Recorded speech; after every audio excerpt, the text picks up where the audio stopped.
legs are so sore. Guess I must.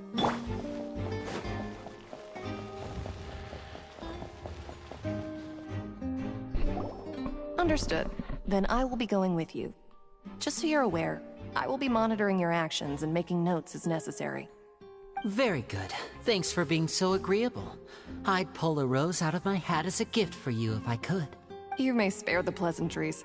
I'm just doing my job. You've arrived. Who's this? Me? I'm Spina di Rosula's guardian angel. If you've got a problem, I've got the firepower. Sorry, I got a little carried away there. Call me Navia. I'm a partner of theirs, and will be helping investigate this whole situation. And these are my companions. Would you mind if they join as well? Fine by me. Oh, new helpers? I would be most grateful. Well, let's just say we're tagging along. It's not every day you get to see the secrets behind magic performed on such a large scale. I appreciate your kind interest. Come with me. We'll be heading below stage. Huh? Below stage? Yes, a world of secrets is hidden beneath this magic box, prepared specifically for this switcheroo trick. But before I reveal everything, you should have a look first. Notice anything strange here?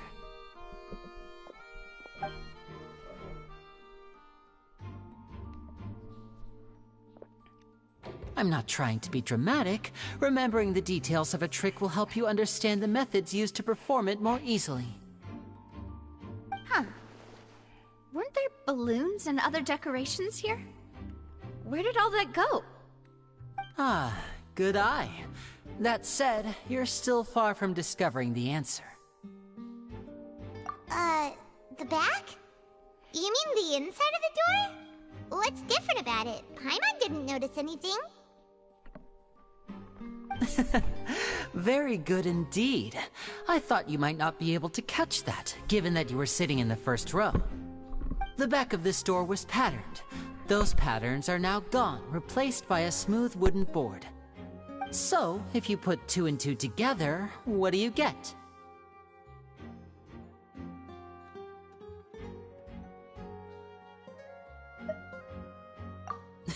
Exactly. All right, let's go. I'll tell you how it works as we head down.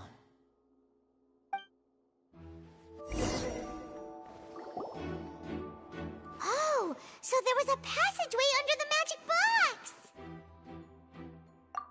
box! I knew you'd figure out most of it as soon as you saw this place. The 2 magic boxes are positioned right above the 2 entrances of the tunnel. See this flatbed trolley? The box with the lucky audience member in it would be shuttled over to the other side using the trolley. This trolley can raise and lower and even rotate, ensuring that the box will face in the right direction. I see. So that's the purpose of the box inside another box. Precisely. The inner box would descend after the audience member was put inside and be moved along the trolley, all while the outer box would remain on stage as if nothing had ever changed. So that's how you did it! Once the box was lowered, the trolley would store some energy through this device here, with which it would complete the rest of the steps. The audience member would only be able to feel some slight movements in the dark, and by the time she walked out, she would already be back on stage. Right! You were talking that whole time, and you even came out for a moment near the end! Ah, yes. A phonograph operated by Lynette was used to achieve that effect. My assistant and I had already scripted our conversation beforehand. When the countdown began, I had already gone to the opposite box via a tunnel using that ladder. And what about Lynette? Where was she? I was in the mezzanine space in the back of the box. Oh, interesting! That's how we were able to coordinate Linny's lines with the assistant. And, by the way, I was the one who walked out of the box at the end. I mean, we are twins. All it takes is a change of clothes and no one can tell who's who. And that's my favorite part of this trick. Only Lynette and I can perform it. So that's how it all worked! Wow! Every detail you revealed was more amazing than the last!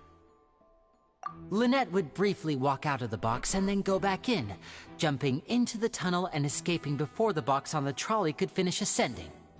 And then I walk out of the other box in the audience area, and the trick would be complete. The operative word here being would. But as you saw, Cal was in the box, not our audience member. She, on the other hand, mysteriously vanished. We really don't know how that happened.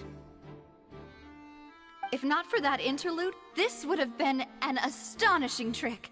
I probably never would have figured out how you pulled it off. And yet, to think that someone was able to use this magic trick to commit a crime. Could we have a look around? I think we can come up with some more leads. This is the scene of the crime, so Linny and Lynette are not permitted to stay here. I'll escort them back up. Yes, of course. No need to be so strict now. I won't disappear into thin air, you know. Thanks, everyone. We're counting on you.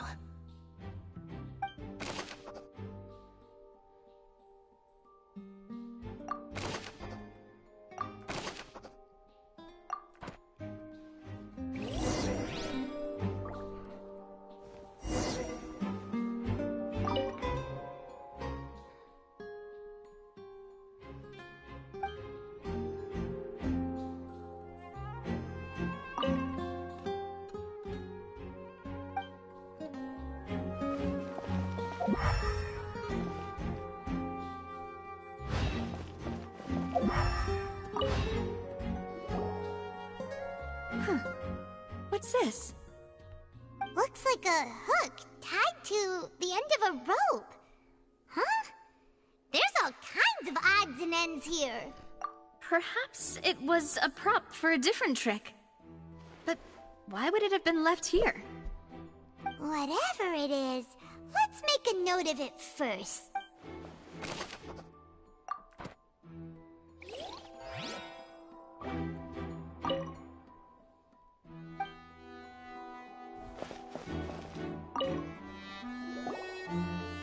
The floor is wet. Please be careful not to slip. Speaking of which, why would there be water here? Oh, Paimon knows! It's one of those tricks where you pour water into a jug and then flip the jug over only for the water to disappear. And here's a broken vase. Huh. Did the trolley knock it down while moving? That can't be. The trolley moves along tracks from start to finish. It couldn't have hit the vase at this distance. Let's note this down too and think about it later.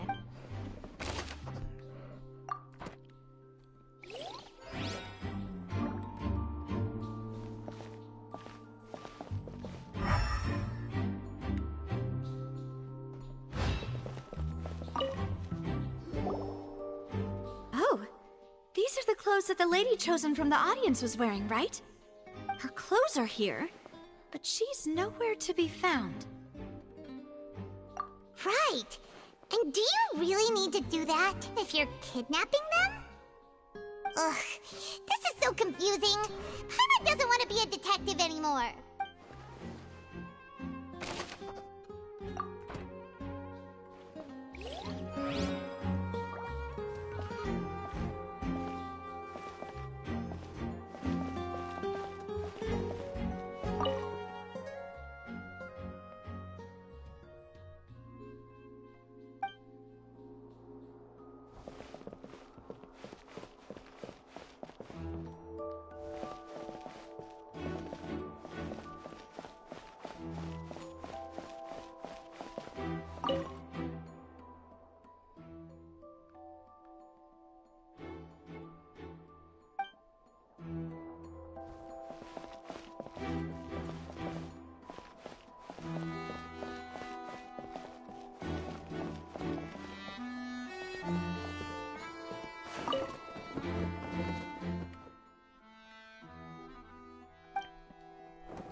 What is this place? It seems someone could fit through here. Could this have been the suspect's escape route? Alone, perhaps. But if they had to pull another person with them, this space would be too narrow. But there are no other ways in or out of here.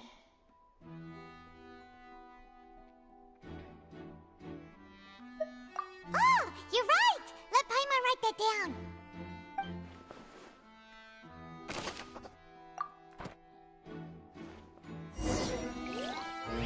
Seems we're just about done investigating down here.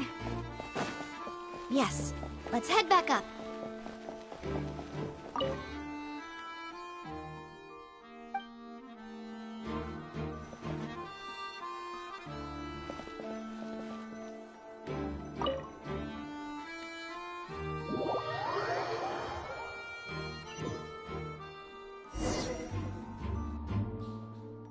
Well, we've ascertained the state of the crime scene. Let's find a place to sort out our findings once Malus returns. Seems to me that there are several things that don't add up here. Apologies for the wait, demoiselle. So, what did the guards say? Did the criminal escape through the vent? They believe the odds of that are very low, since the vent leads to the Opera House's basement. The guards have checked the area carefully. No one left through the basement during the performance or after the incident, and no one was found hiding there. So the tunnels become like a secret chamber then! You know, like the kind you usually see in novels! The plot thickens. Halsey's disappearance and Cowell's death are both quite inexplicable. No wonder Farina was so confident in her accusation. All the current evidence points toward Linny and Lynette. In other words, the charges are very likely to be upheld unless we make some considerable progress. Charges and then trial. So if the charges are upheld, they'll announce a sentence? That's right. This is how a trial goes in the Opera House. During the proceedings, the Chief Justice and the Oratrice will hear statements from both sides. That's right. This is how indemnitium is produced. The statements from both sides, the defenses from attorneys, witness testimonies, and even the audience's emotions will all be projected on the Oratrice. To put it simply, it's as if the Oratrice has its own will, and is a judge in its own right. This also precludes any kind of favoritism on the part of the Chief Justice. And not that this has ever happened anyway. Once both sides have finished speaking, the Chief Justice will make his final decision. This, too, will be used by the Oratrice as a reference. Then, finally, the Oratrice will be consulted by officials. The result it returns is the will of justice itself. Huh? So that machine is the one that actually decides? Paimon thought Neverlet called the shots. In practice, there is very little difference. Both have always come to the same judgment. Which is why people have great faith in the Chief Justice. Yes, the guards also asked me to convey that none of us will be allowed to leave this place before the trial. Huh? Why? Because we've chosen to act as the twins' proxies. That makes us persons related to the case. They're concerned that we might be colluding with outside parties, or that we might find outside help to disrupt the case. And even if that were not so, it could prove problematic if we happen to spread key information about the case ahead of time. I'm ready to break out at any time. Whoa! There's no need for that! Paimon thinks they have a point. That said, are they providing food? Of course. I just hope you don't mind the lack of options. I'm afraid that catering to all tastes is not in the cards, nor is any guarantee of balanced nutrition. In that case, let's just sort out our findings together here. Pity. I was hoping to take you to try some of Fontaine's famous desserts, too. I mean, what better way to properly think through our findings than over some tea and sweets? Huh. Breaking out suddenly doesn't seem like such a bad idea after all. Just kidding, just kidding. Paimon will still do her best, even if there are no snacks. What do you mean, no snacks? Of course we'll have snacks. If we cannot buy some, then we'll simply make some. Huh? Here? But how? Understood, Demoiselle. Everyone, please come with me.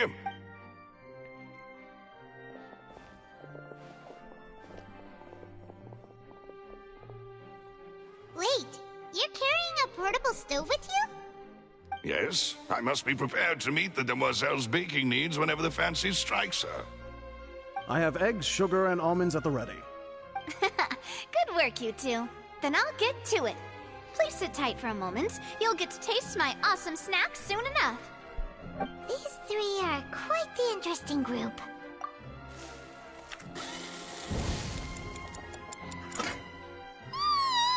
And Paimon thought it smelled good while it was still in the oven! Oh, it's even better now. Paimon can't stop drooling. From the way you had these two guys carrying all that stuff around, Paimon thought you'd have them do more during the baking process. But you ended up doing the entire thing by yourself! Oh, Beating the egg whites, grinding almonds, everything! I was applauding. And I was giving encouraging smiles. Paimon was just thinking, aren't you worried about getting your fancy dress dirty beating egg whites and baking like this? Well, I don't think it's carved in stone anywhere that fancy ladies can only read books, sip tea, ride horses, and play the piano. I just really enjoy making snacks. Don't underestimate beating egg whites, by the way. It's a real arm workout. You also need to beat them to just the right consistency, or your macarons will crack. Anyway, give these a try, fresh out of the oven. There's 3 for each of us. Only 3? Well, Paimon, you're eating so too many greedy. sweet treats might send all that sugar to your head. You wouldn't be able to think clearly about the case on a sugar rush, would you? Tea is ready to be served as well. This is Demoiselle's favorite, strong black tea with a floral fragrance that clears the mind and lifts the spirit. No need for concern. I'm merely doing as I should.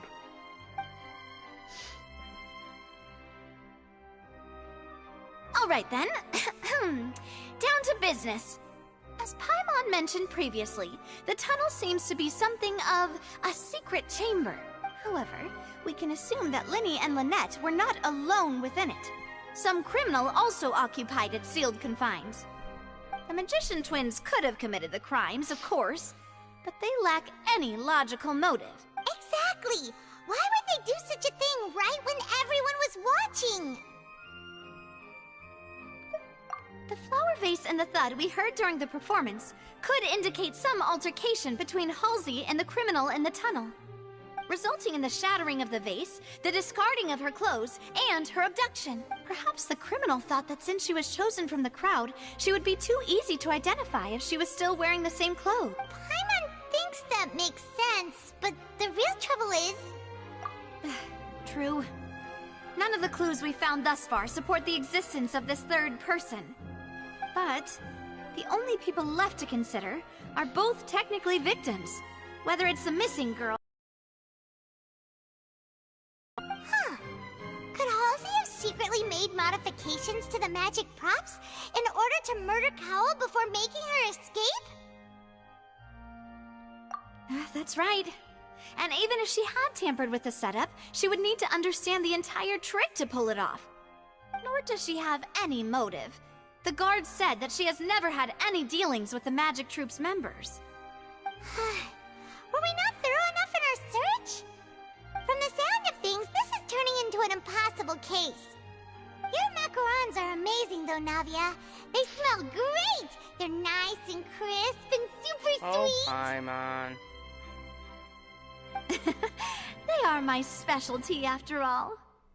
And I see you've already had 5 of them. What? 5?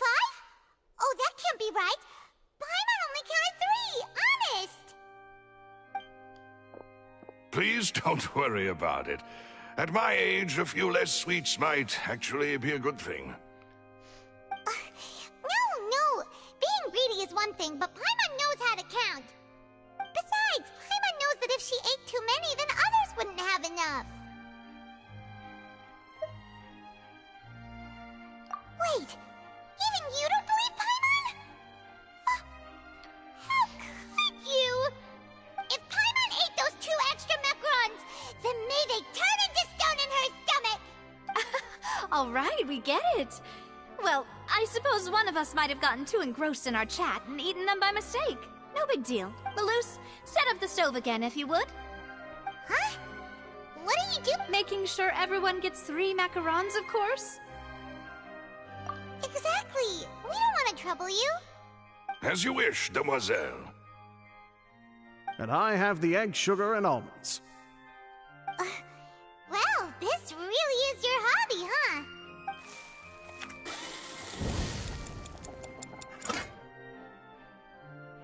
Well, that's it for snack time. I'm going to have another look around the area. I don't know what we're looking for yet, but we've still got some time. As attorneys, I suggest the 2 of you think the case over again.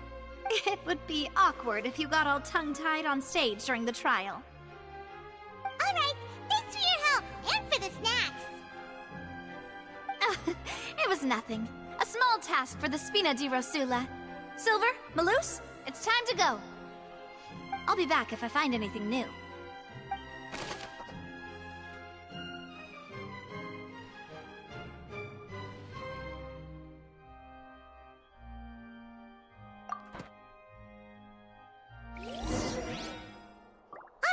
It's time to put our heads together. We've got to get our defense ready for the trial. Oh, it's probably gonna be a long and difficult case. There's no point in worrying about that now. We just need to prepare. Here, take Paimon's notes. They should help you review the situation.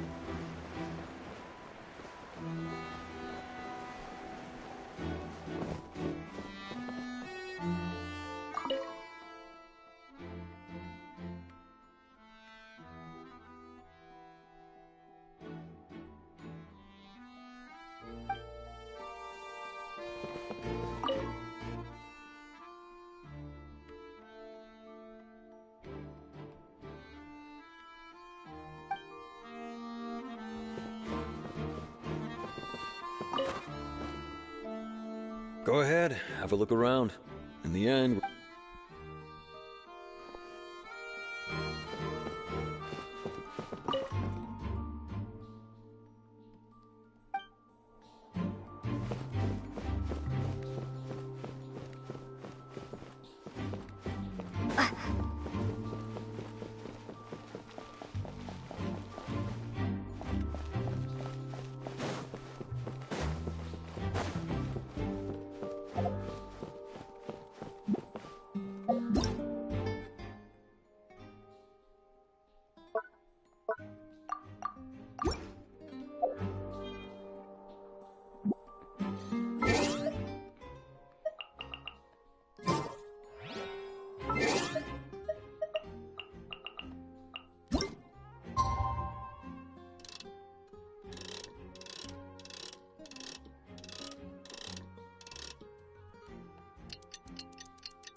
One way or another. Just relax. Even if everyone else suspects Lenny and Lynette, At least we will be supporting them from the stands. Besides, I doubt Farina understands any more about what happened than we do. Thanks, Navia. Well, we'll be going then. Best of luck to you.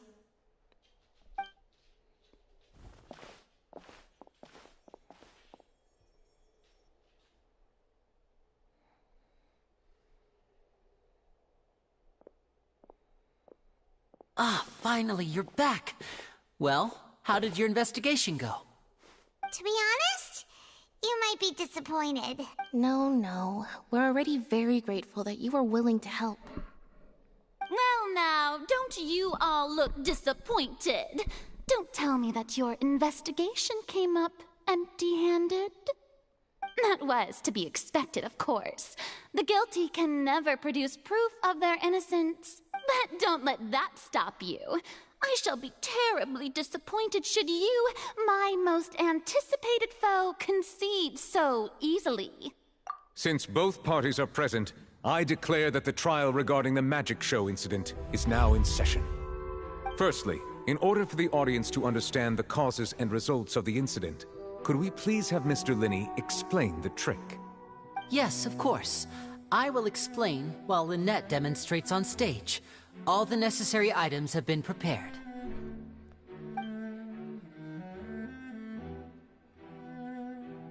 Thank you, Mr. Linney.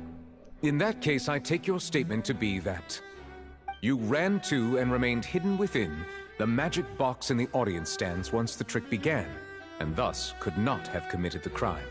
Is this correct? Yes, that's correct, Your Honor. In that case, I call upon the prosecution. Lady Farina, do you wish to refute his statement in any way? Why, of course I do. Allow me to take the first shot and break this case wide open. Mr. Linney is clearly lying. There is no way you could have been in the box the whole time if you were to abduct Halsey and murder Cowell. In fact, I'd say you were hardly in that tunnel at all. That is simply your hypothesis based on the presumption that I'm guilty. Oh, is that so? And if I may ask, what did you hear while you were inside your box? The roaring countdown of the crowd, of course. That's how I kept track of the time and built anticipation for the finale. And you didn't hear anything else at all? Nothing that might leave an impression of any kind? No, nothing. I see. But when the count reached 30 seconds or so, there was a thud. One so loud that I believe practically everyone heard it. Huh? Hey, hang on. Something's not right here. Yeah, I'm sure he could have heard a noise that loud from inside the box. I was right by the box, and I definitely heard the thud. Look at those scales. Could those mean... Well then, ladies and gentlemen, allow me to use the words of the magician himself. You never know what can happen in the blink of an eye. Of course, I have armed myself to do far more than smash your alibi. Confidence cannot go unfounded, and my foundations are rock solid. Tell me, aren't you and Lynette actually from the House of the Hearth? The House of the Hearth?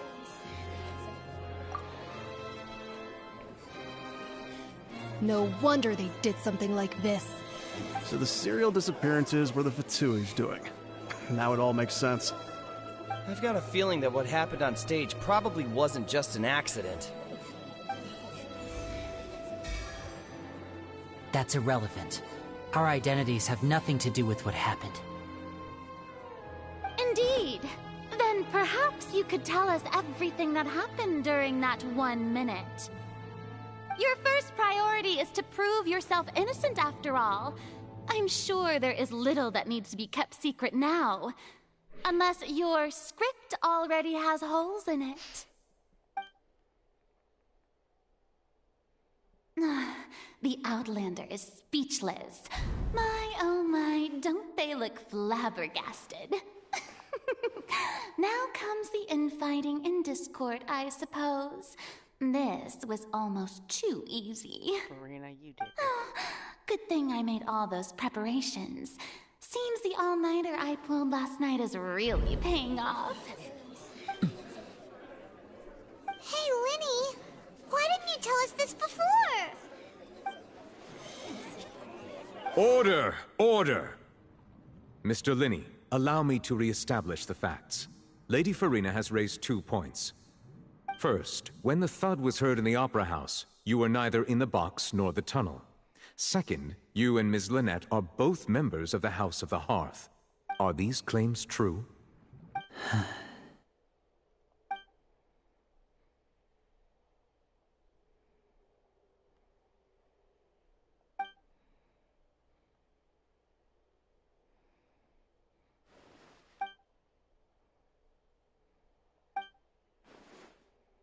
Please answer my question, Mr. Linney. I'm sorry. Yes, they're true, Your Honor. I knew it! Well, that's it. We might as well move on to the sentencing already. What should we do now? Granted. In that case, what is your request? Is that really necessary? They're already as good as guilty. The defendant deceived their own attorneys. What is there left to discuss? Order! Order, I say! Your request is reasonable, and we shall adjourn. This trial will reconvene in 1 hour. So you would stick to Mr. Linney's defense even after knowing what you do now? You certainly have more professionalism than I thought. In that case, my dear audience, let's allow the joy of victory to steep for a little while longer.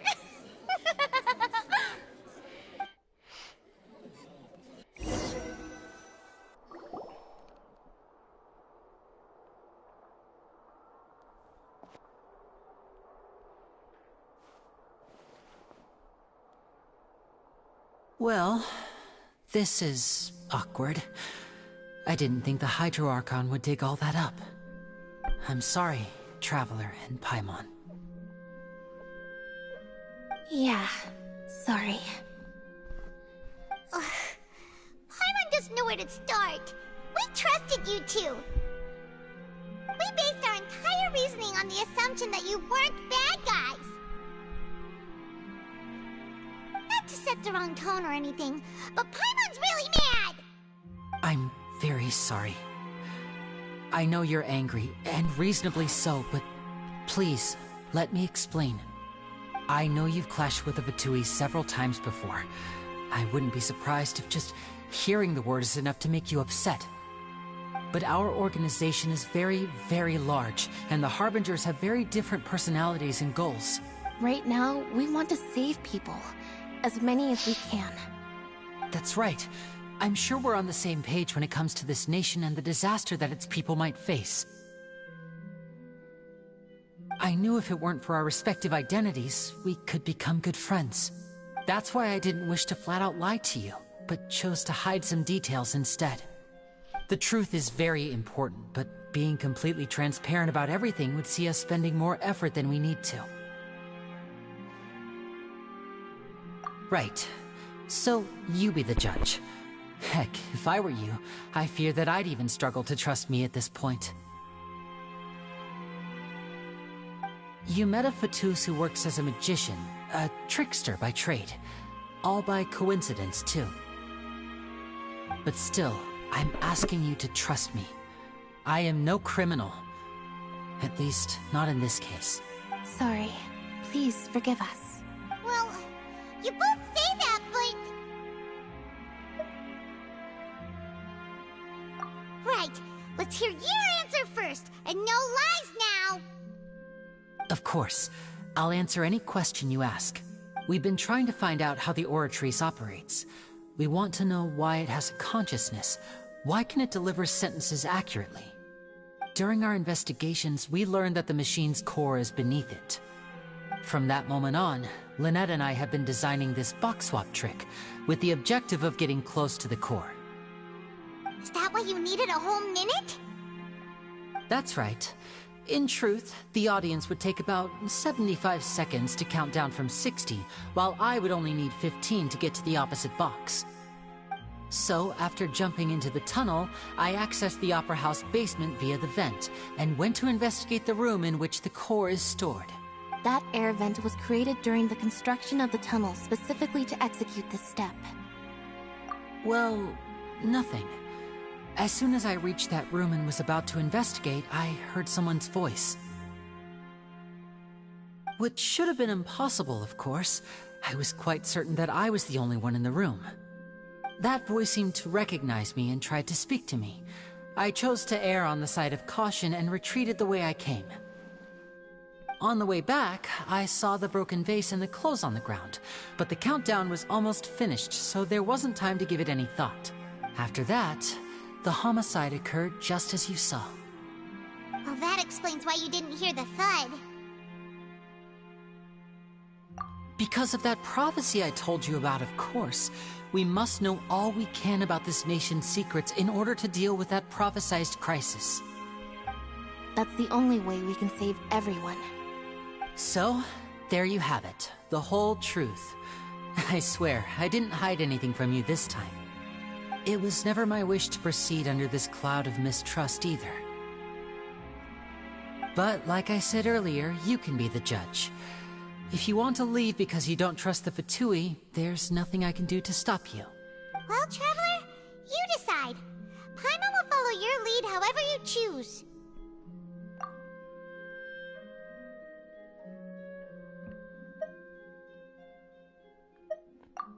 Okay, thank you. Thanks for giving us a chance. The current problem is that the scales are tipped pretty badly against you two. If we want to refute the Hydro Archon's accusations, we're gonna need a seriously watertight defense. Huh?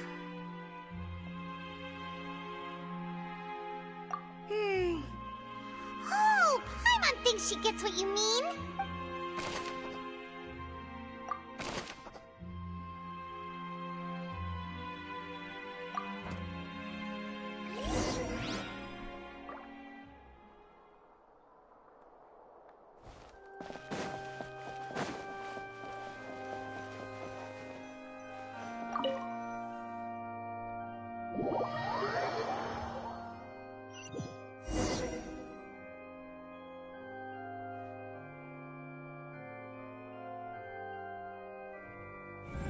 Both parties have returned to their positions.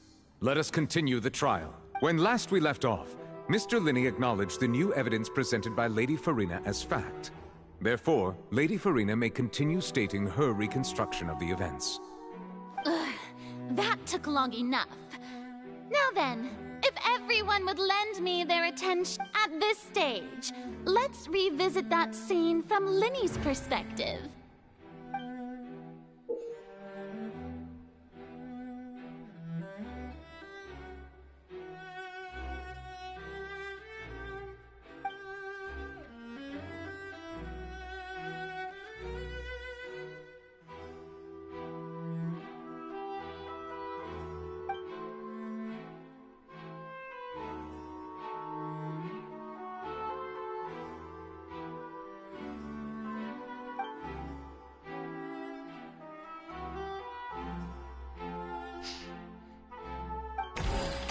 This is gonna be interesting. As the countdown began, he entered the tunnel.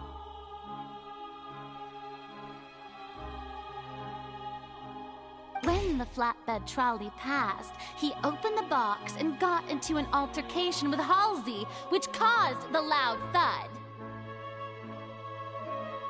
He did not realize that the sound could be heard by everyone in the Opera House, which is why he claimed earlier that he could not hear the sound.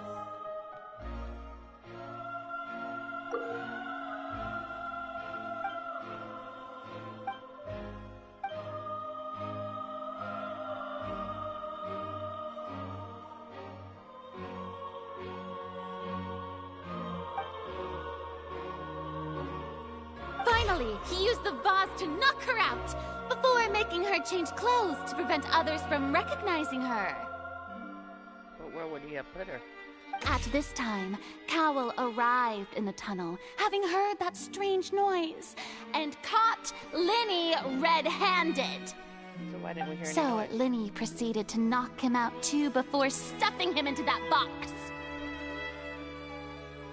Afterward, Linny passed the unconscious Halsey to his accomplice through the magic box in the audience stands, before operating the devices such that Cowell's death would be ruled an accident. So where's Halsey? And there you have it. That's the truth behind what happened. So where did he take the body, though? Does the defendant's side have any objections to Lady Farina's description of the events? The key to refuting Lady Farina is the order of events. What Linny experienced and what he saw. Okay, I keep opening that crappy thing. Okay.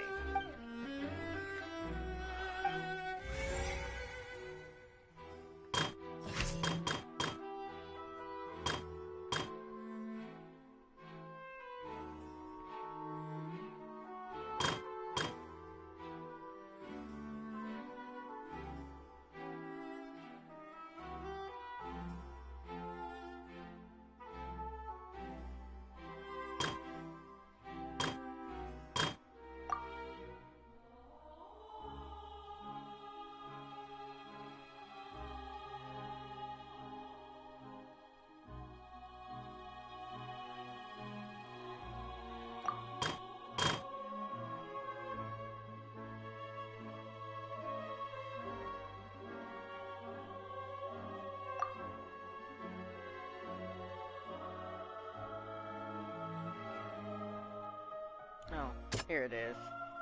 Yeah, I was trying to figure that out. Okay, let's try this. Alright. Entrance and exit to the Opera House. No one left the Opera House during the magic show, and after the incident happened, only those who had their identities cleared by the guards could leave. What am I refuting? Ha ha ha. Words of the Oracle Core Chamber. Lenny claims to have heard a mysterious voice within the chamber that houses the Oracle Core within the Opera House underground structure. The room were closed. The clothes belonged to Halsey. The lady who went missing were found in the tunnel. The reason for this remains unknown. Lenny must have been very confused when he saw them. Strange sound during the magic show. During the switching performance, there was an audible thump that many audience members heard.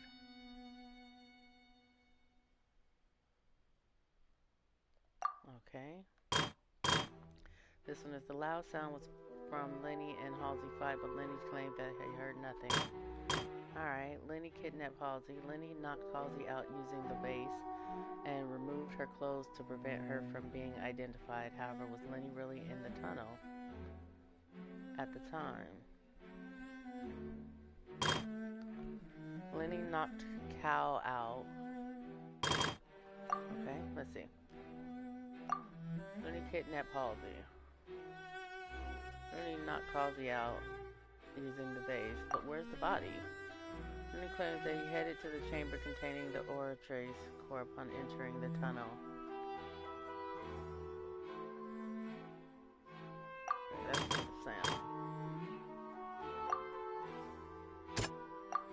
sound.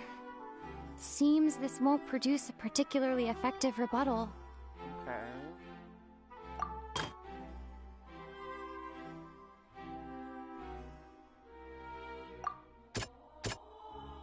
To the court chamber. Lee claims to have heard a mysterious voice. The young lady's clothes, the clothes belonged to Halsey. The lady who went missing were found in the tunnel. The reason this remains unknown.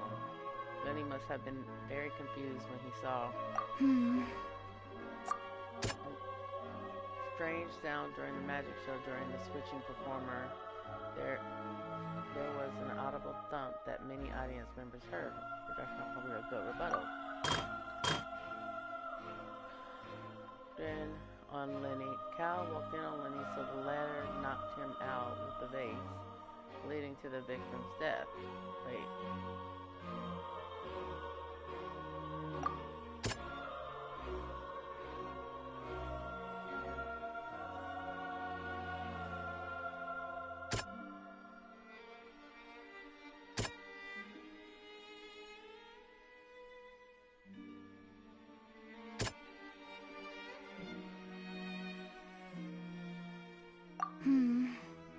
Seems this won't...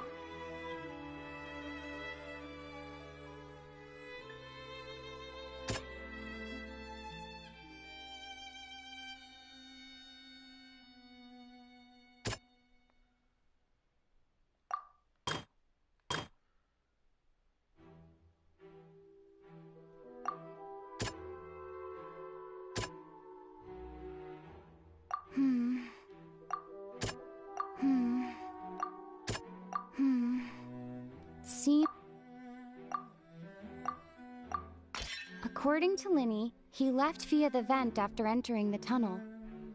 He couldn't have had that altercation with Halsey.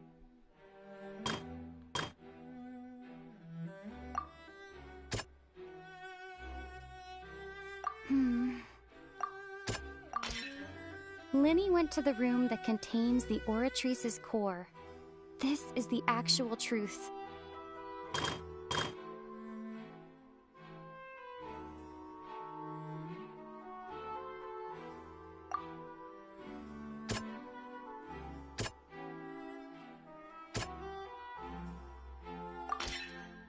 Linny did not take part in the underground altercation. He only witnessed traces of the aftermath. Attention! Ace Detective Paimon has something to say! When the countdown started, Linny did indeed go into the tunnel. But he immediately used a vent to access the Opera House basement, which is where the underground core of the Oratrice is stored. Once he reached that area, he heard a voice in what should have been an empty room. Since he felt something was amiss, he returned immediately. The crime scene had already developed by the time he reached the tunnel again, and in order to complete the magic trick, he did not remain there for any length of time. Finally, he reached the surface, and that was when the accident happened from his point of view. Therefore, he's innocent!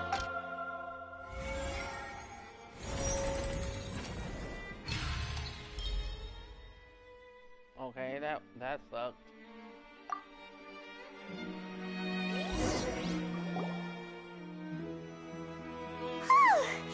Paimon did it! Paimon actually managed to say all that! In other words, you believe that he knew nothing of the incident? That's right! My reasoning?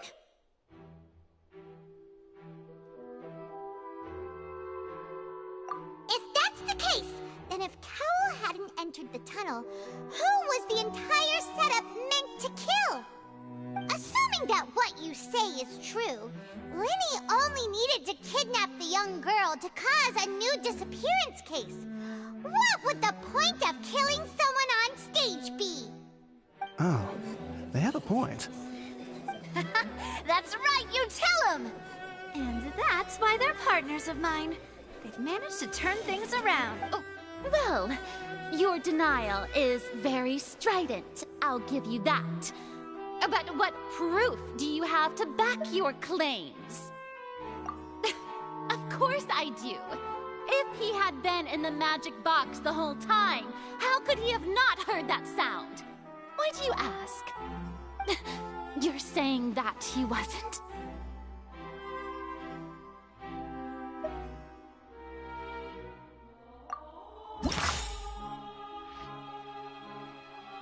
What is this?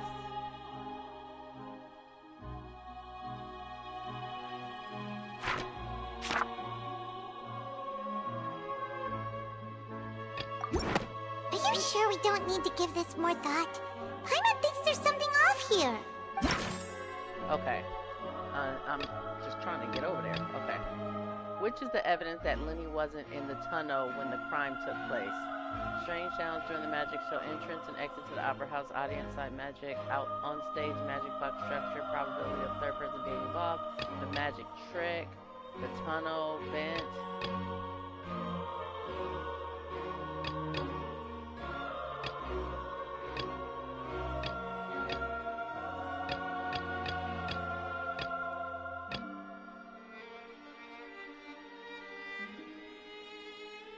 What is this ninth thing that... How come I got this little book now? Like, why didn't I get the book before?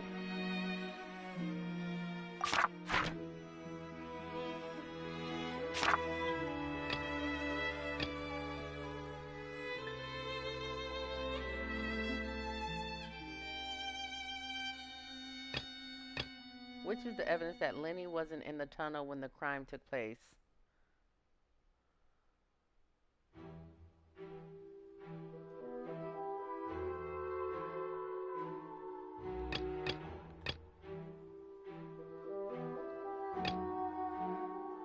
I'm selecting.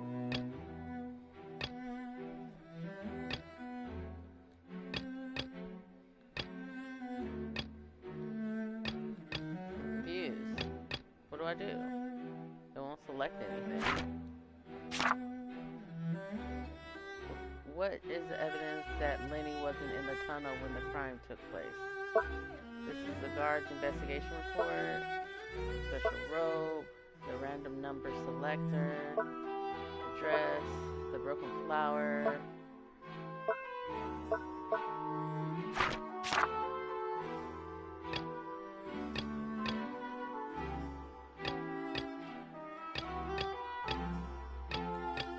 But I can't select it.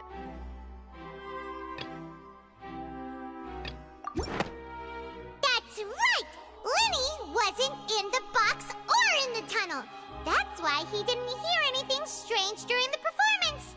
This means that when the crime happened, Lenny had already entered the basement via the vent. The same clue you used to disprove his alibi has now become the best proof! Ha ha! How do you like that? Well played. To think you'd use such logic. Well then, if it wasn't Lenny who committed the crimes, then who was it? You.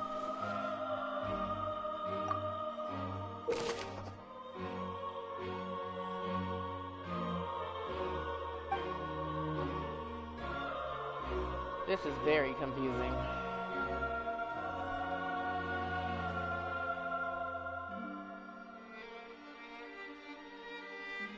Select answer and fill all the empty gears to verify the correction of your deduction. If you have made a mistake, you must make another selection from the remaining options. If you have answered all the questions correctly, you can complete this deposit chain. Okay, and guards investigate report in case that the fireworks released near the end of the... That can't be. Suspend the water tank above the stage to cause the water tank to fill in. Okay. If Lenny is no longer under suspicion, only the other member of the troupe would have been able to tamper with the props.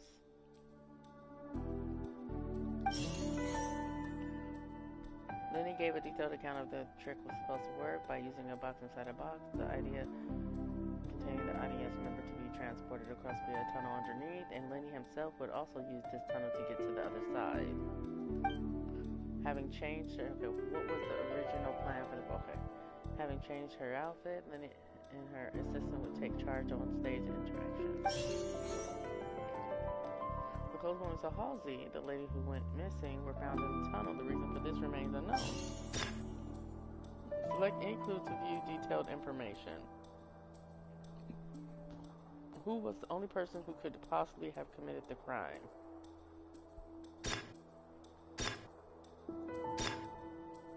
Halsey is the missing person and an ordinary audience member.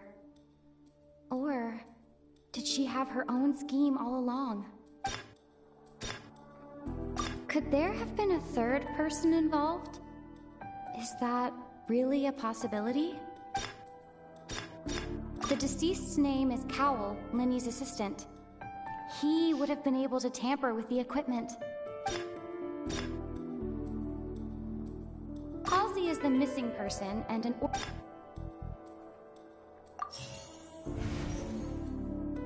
Okay.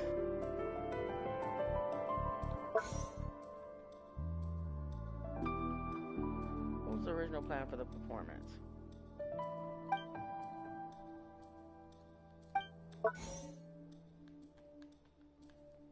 Okay, why is the thing not moving?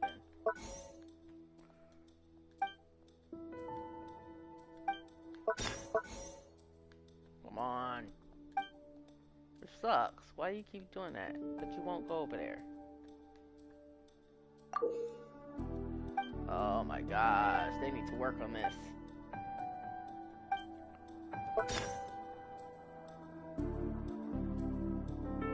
Could there have been a third person involved?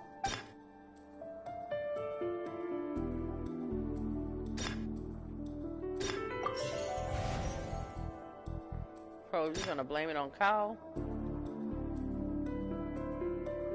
The deceased's name is Cowell, Lenny's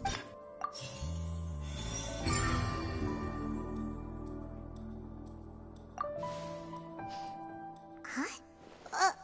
That can't be right. Are you serious? The killer was, in fact, Cowell, the deceased! Oh, is that so? How interesting! Let's hear your reasoning then. What I must do next is recreate the truth. What Cowell did, and how he went from would-be perpetrator to victim.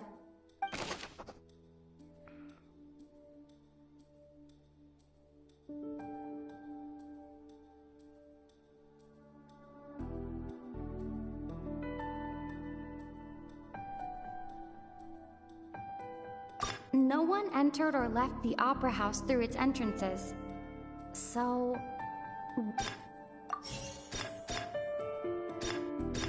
the sound we heard may have come from a clash between the missing Halsey and the criminal. It would have been tough for both people to fit into that vent. They would likely have bumped into Linny as well. Linny was not in the tunnel at that moment, which gave our criminal ample time.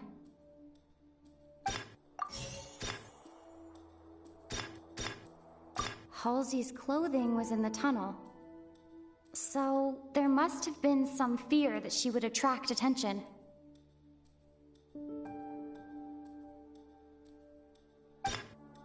The deceased's name is Cowell, Linny's assistant. He would have been able to tamper with...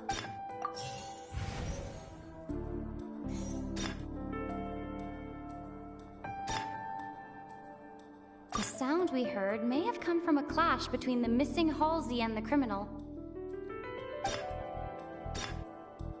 Linny was not in the tunnel at that moment.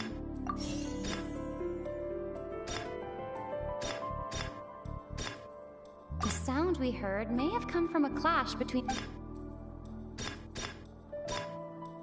No one entered or left the opera house through its entrances.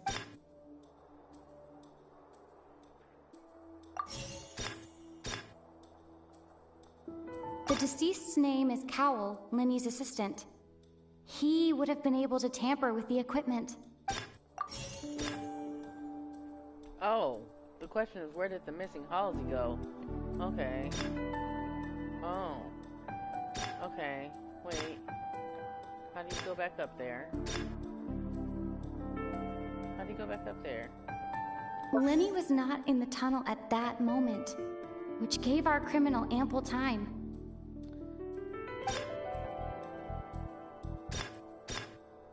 The sound we heard may have come from a clash between the missing Halsey and the criminal.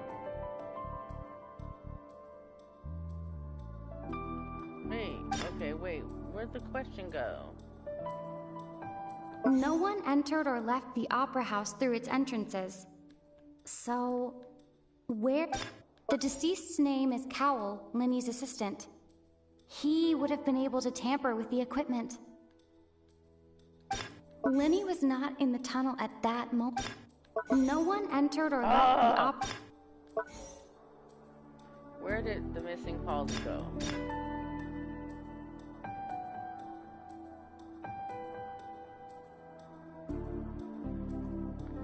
Okay, so there's questions for each.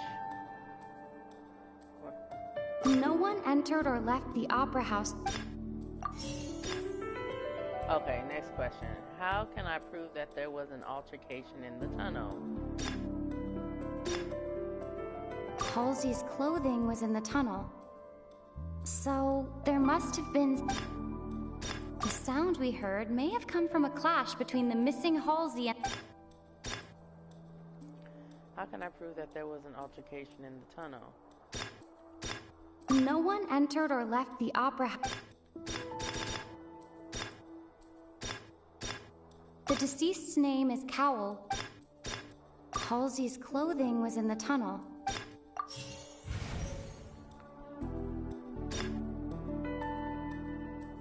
How can I prove that there was an altercation in the tunnel? The sound we heard may have come from a... Where did the missing Halsey go? The sound we heard may have come from a clap. It would have been tough for both people to fit into that vent.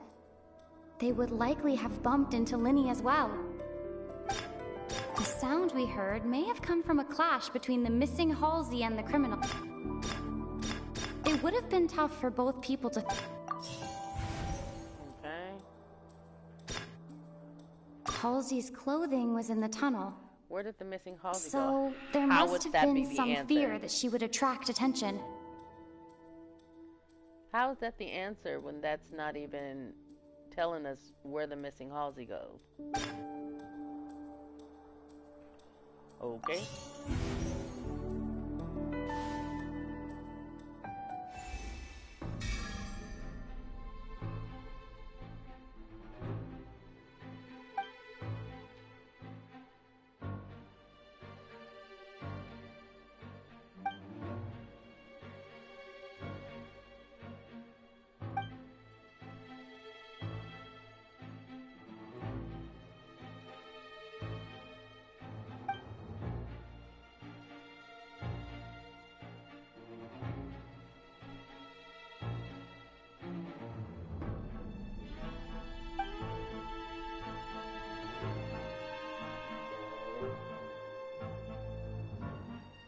What's wrong, Traveler?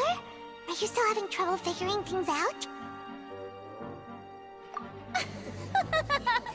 I see how it is. So this was all just a bluff. And here I thought you had something to show for it.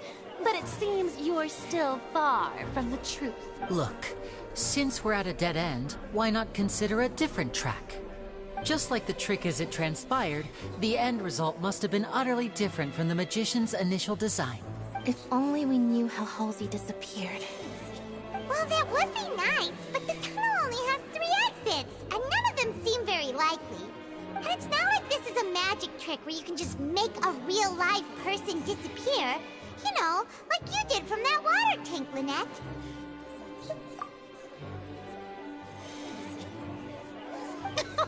Excuse my interruption, dear opponents, but do you not see that the crowd is growing impatient? There is no great...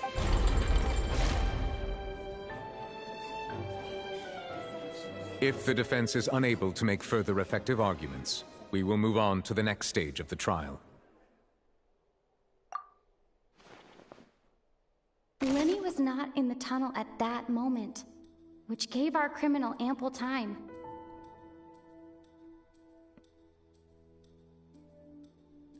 The sound we heard may have come from a clash between the missing Halsey and the criminal. The deceased's name is Cowell, Linny's assistant. He would have been able to tamper with the equipment.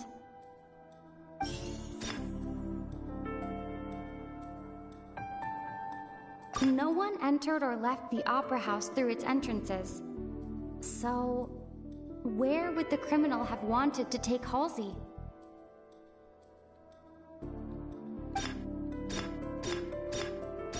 The vase was not broken by chance. It was used to cover important evidence.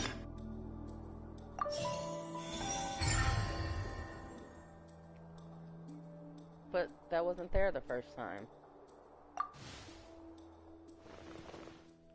So maybe the hypothesis is supposed to be wrong It all anyway. comes together if Halsey Lynette escaped from the water tank, vanishing gradually and leaving only clothes behind. there's a similar method where a person could be transformed into water. Just a moment, please. I do hope you know how preposterous you sound at the... How could a person ever be transformed into water? This is reality we're talking about here, not some magic trick. Must we really?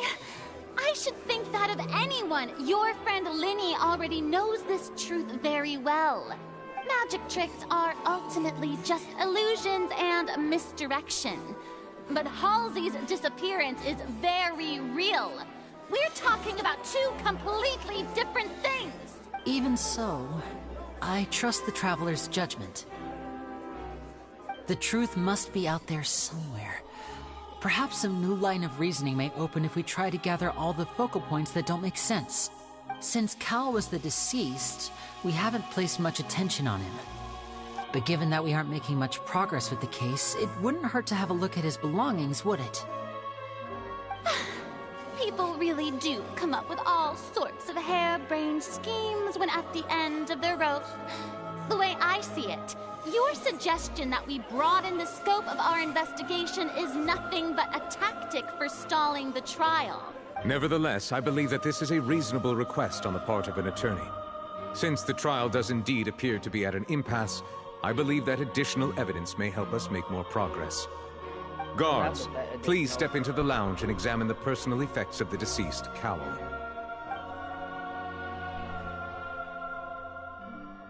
We are still examining the items, but we have already made critical progress that we feel must be shared with everyone post-haste. We discovered several test tubes of fluid within Cowell's baggage, each labeled separately. The notebook in his backpack claims that these fluids are... water from the primordial sea. The primordial sea? The note's contents also indicate that Cowell belonged to an organization that sells illegal drugs and that he had an accomplice. The notebook has many entries concerning safe usage of these fluids, in which the keyword dissolve appears many times. One of these tubes was labeled Opera Epiclese, along with yesterday's date. It is empty. The notes also state that these dissolution properties work exclusively on people from Fontaine. It's likely that Halsey was chosen as some sort of test subject. As such, we believe that the defense's hypothesis is, in fact, supported by sufficient evidence. You've got to be kidding! People dissolving into water? Could something so ridiculous actually be true? Wait a moment. This reminds me of a certain prophecy, but it's just a coincidence, isn't it? Huh. If people can become water, does that mean that the water tank's real use was as a means to hide water stains? And if Cowell was targeting that girl... Wait just a minute. Could that mean... You two, with me, quick! Demoiselle, wait! What about your partners? Let's go. Just trust me. Order! Order! It is undeniable that further examination of the deceased's personal effects has yielded some surprising results. But we cannot yet verify the veracity of these clues. Still, let us assume that these clues are indeed authentic, albeit with the understanding that Ms. Halsey has yet to be found. Guards, please continue examining the items along these lines. Mr. Linney, it appears your hypothesis is supported by the evidence, so please continue speaking. Of course. Thank you, Your Honor. If we uphold this hypothesis, I believe that many of this case's seemingly unrelated clues can be connected together. Right! Like the metal hook! That one didn't make sense at all. Let's think about this. Cowell's methods must have something to do with that water from the primordial sea.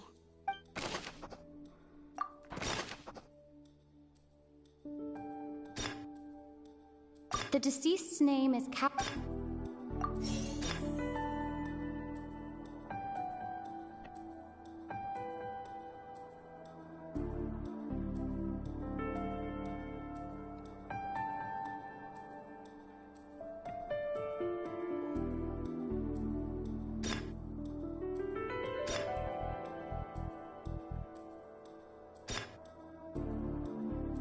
Lynette was in the magic box on stage the entire time. Did she have something to do with this? I remember there was something else within the inner layer of that box.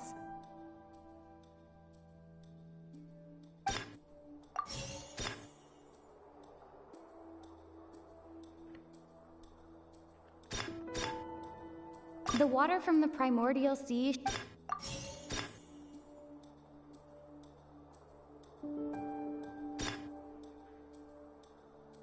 Now it seems like the hook rope was not meant for another map.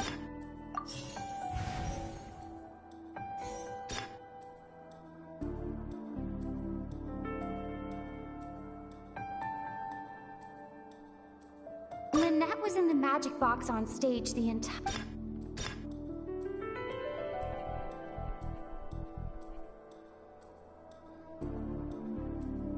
Now it seems like the hook rope was not meant for another magic trick, but was instead some form of triggering mechanism.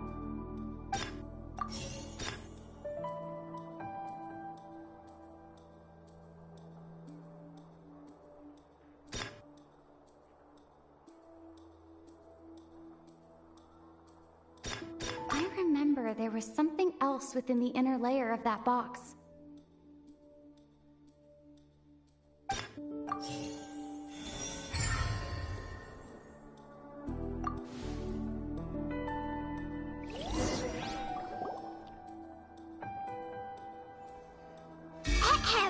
It's Ace Detective Paimon's time to shine again! Go, Paimon. In the original plan, Cowl would tamper with the water tank rope and the number selector securing his target.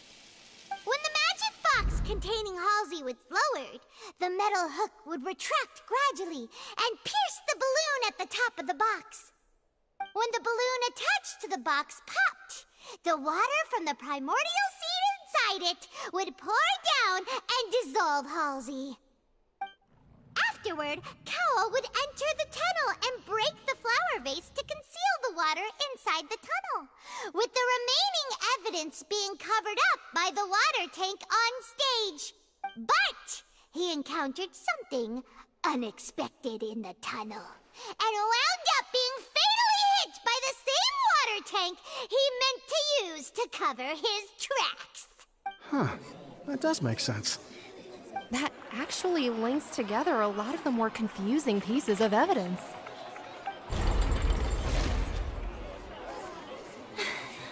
Oh dear, what do I do? Even I think they sound convincing now.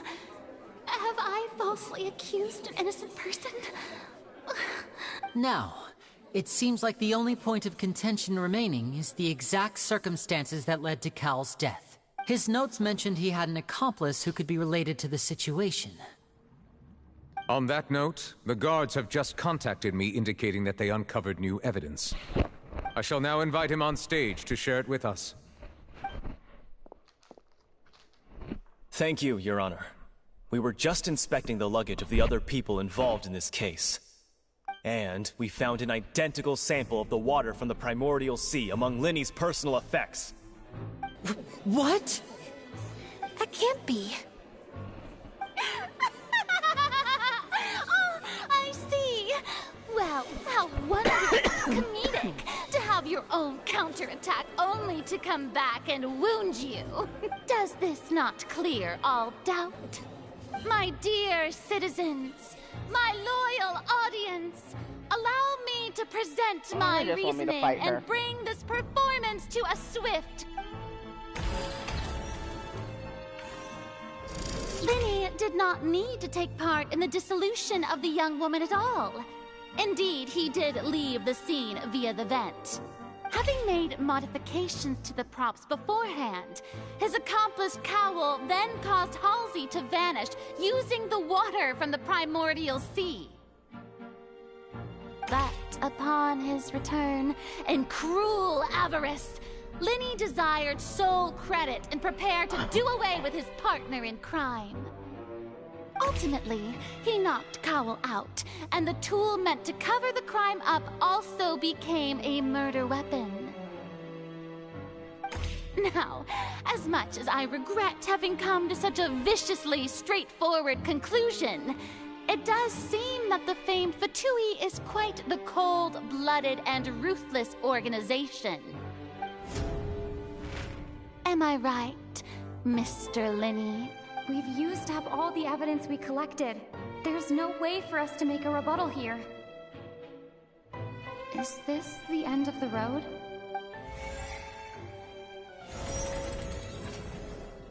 Oh no! Paimon can't think of anything either. It doesn't look like there's any way around this. Seems using the water as new evidence Why was didn't too we good go a down move. to the tunnel Why did this have to happen now? where the core is? I think we've all seen enough now, and we have ample witnesses to my flawless reasoning. I believe this is indeed the finale. Okay, so we gotta fight her. Now then, my good, noble Chief Justice, should we not, in your view, move... Excuse me, everyone, but I must interject. Miss, I must ask you not to shout, and to respect the ongoing legal proceedings. Oh, come on. Don't be hasty. I have a good reason for interrupting, you know. Now, would anyone here like to take a little break from all this debate and see a little magic? I'll show you an amazing trick. One that can bring a young woman who has disappeared back in the flesh, right before your very eyes. Please, do the honors, Mr. Linny, if you would be so kind. What in the world is she saying? No offense, miss, but miracles like that are beyond my scope as a magician. Come on now, don't be silly. Magic is all about misdirection, isn't it? It often conceals the truth while presenting a fascinating illusion. But once everyone believes the illusion, can't magic reveal the truth to them once again? And wouldn't such a trick be the most marvelous finale to today's performance? Come on, Lenny and Lynette. Give it another go. Don't worry. Spina di Rasula has made the necessary arrangements on your behalf. But, as the magic makers and stars of the show, I think I should leave the final performance to you. I understand.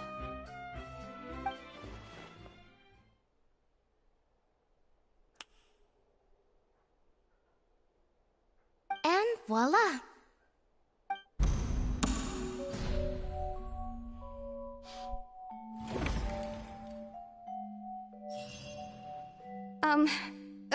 Sorry for the interruption. Wait, isn't that Halsey? So the whole thing about people dissolving wasn't true after all? To be clear, I'm only here because this person told me that if I testified, the merit of doing so would lessen my sentence.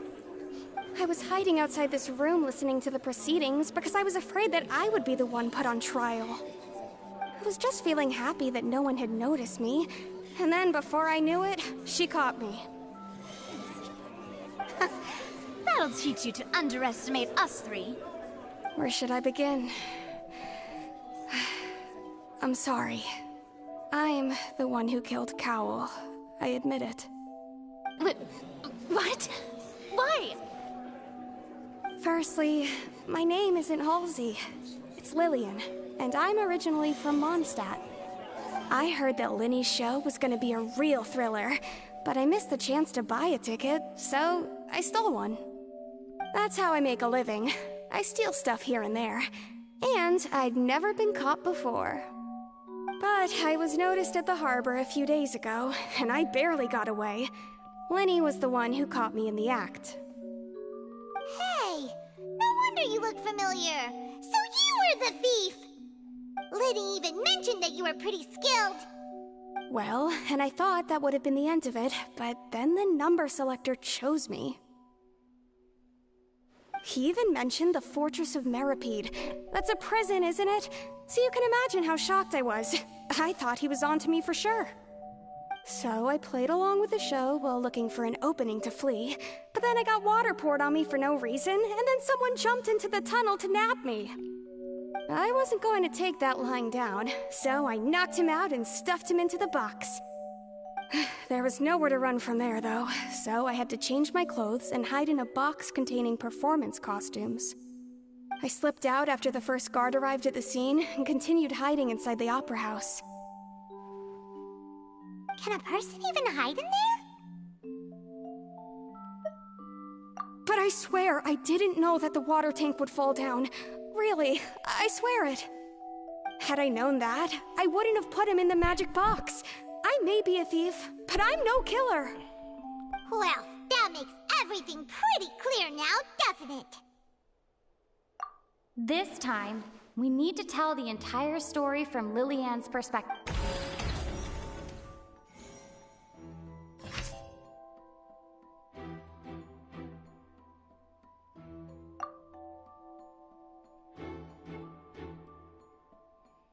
I'm confused.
After what did Halsey do? After the fight, what did Halsey do? Clothes. Lillian was afraid that she would be recognized if she left, so she changed clothes and hid, biding her time. Just what one might expect of an experienced thief.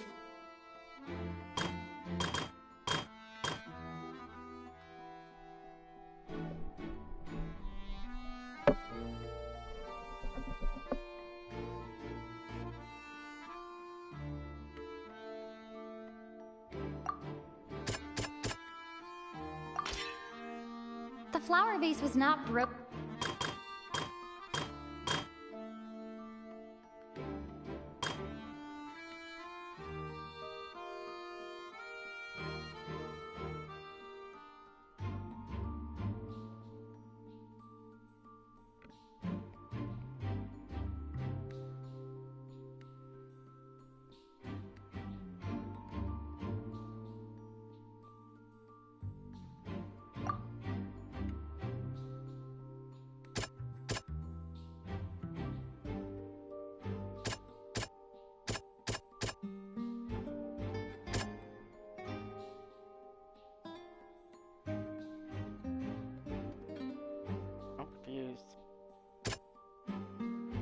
The question is, how would Halsey have reacted when the water from the primordial sea suddenly began to trickle in?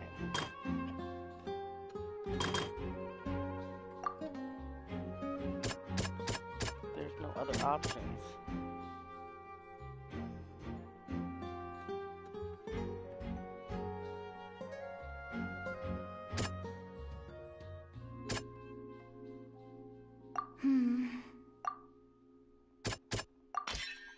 The strange sound wasn't from a fight.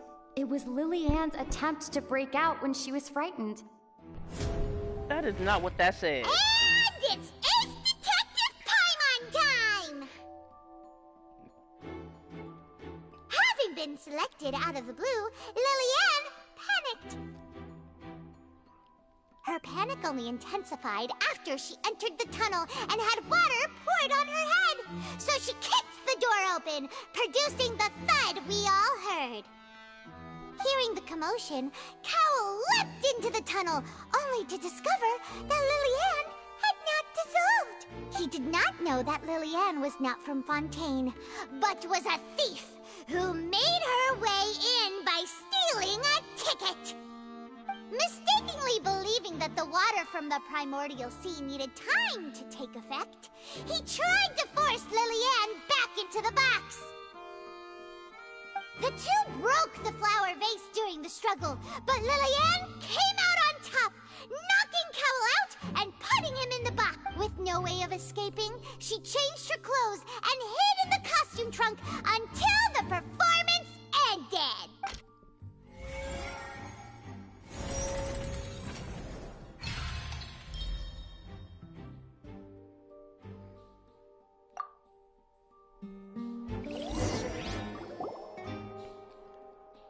A good idea, but it She wasn't knew that executed she would have to very go well. through guard inspection if she tried to leave afterward. So, she has been trapped in the Opera House these last 2 days. She had already become desperately hungry by the time we were chatting over macarons. So, she swiped 2 of them right under our noses. Talk about a sneaky thief. At this point, all the events that happened in the tunnel have now come to light. Ah, so that's the whole story. Bravo! Bravo! Now then, Lady Farina, do you wish to speak against the defense's statements? Please answer the question, Lady Farina. Also, if I may add, the trial has not yet ended. As such, I request that the prosecution not leave the room before the proceedings have concluded. What? Are you reading my mind now? No, I have no further arguments. I admit defeat. But really, could you at least have left me with some dignity? No. Wow, look at that! She's like a deflated balloon now. If there are no objections, then as the Chief Justice of Fontaine, I shall once again repeat the full sequence of events. The actual perpetrator of the serial disappearances, Cowl, selected his next victim from the audience reservation list. With some modifications to the selector, he could ensure that the pre-selected young woman would be chosen. To cover up any evidence while committing the deed, Cowl thought of allowing the water tank to fall, which would conceal the water left behind after the young woman was dissolved. He also tampered with the rope suspending the water tank, using the fireworks at the end of the performance to cause the tank to drop and hide the watermarks. He poured the water from the primordial sea into a balloon during the preparation of the magic box and stuck it to the box's lid. Finally, he passed the prepared hook on a rope through the gap in the magic box's door when bringing the young woman to said box. When the magic trick officially began, the box containing the woman was lowered into the tunnel, tightening the hook rope and bursting the balloon containing the water. If all had gone to plan, the young woman would be dissolved at this time. However, Lily-Ann was not from Fontaine and thus fled the box with a loud noise. Realizing that there was trouble, Cowl entered the tunnel and met Lily-Ann. Thinking that the waters had not yet taken effect, he decided to proceed. However, his opponent was more capable than he thought, and he was overcome, knocked unconscious, and placed into the magic box, and thus became his own final victim. Lily-Ann, according to her own statements, then changed clothes and hid until the performance ended, before hiding in other parts of the opera house. As for Linny, he was in the underground structures within the opera house, and was thus ignorant of these happenings. From this reconstruction of events, we can conclude that Linny, the accused, is in fact innocent.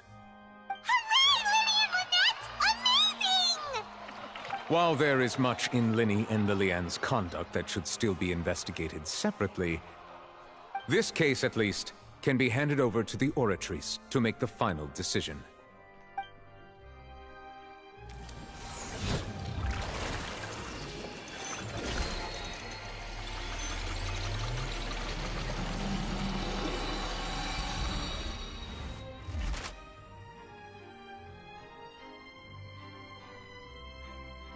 As such, Lyney and Lynette are officially declared not guilty.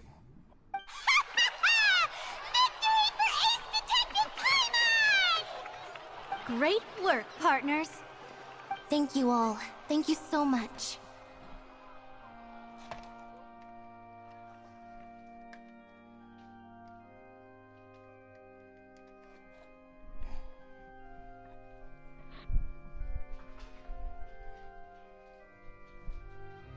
Next, I think we deserve an explanation, Guard Vaughn. How did you find the water from the primordial sea in Lyney's baggage? Right! Your discovery caused me to make a serious mistake, you know. Or was that not a discovery, but false evidence that you dared to bring before this court? I suspect that the accomplice mentioned in Cowell's notes was not Lyney, but you, yes?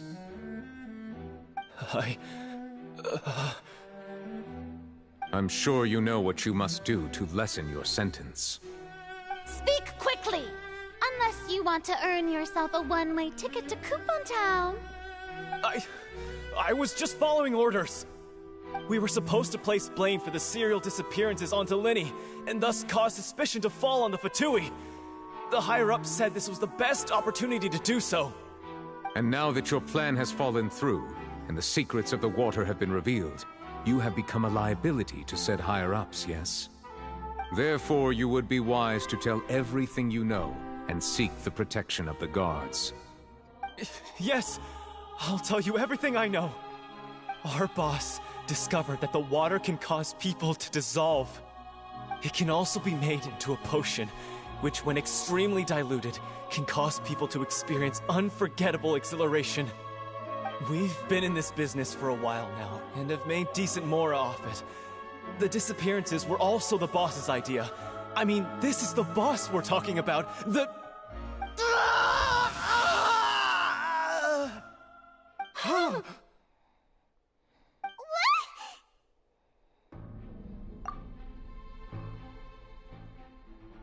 And now he can no longer talk. Such ruthlessness. I shouldn't have expected any less of them. An outrageous act. All present, please submit to inspection immediately.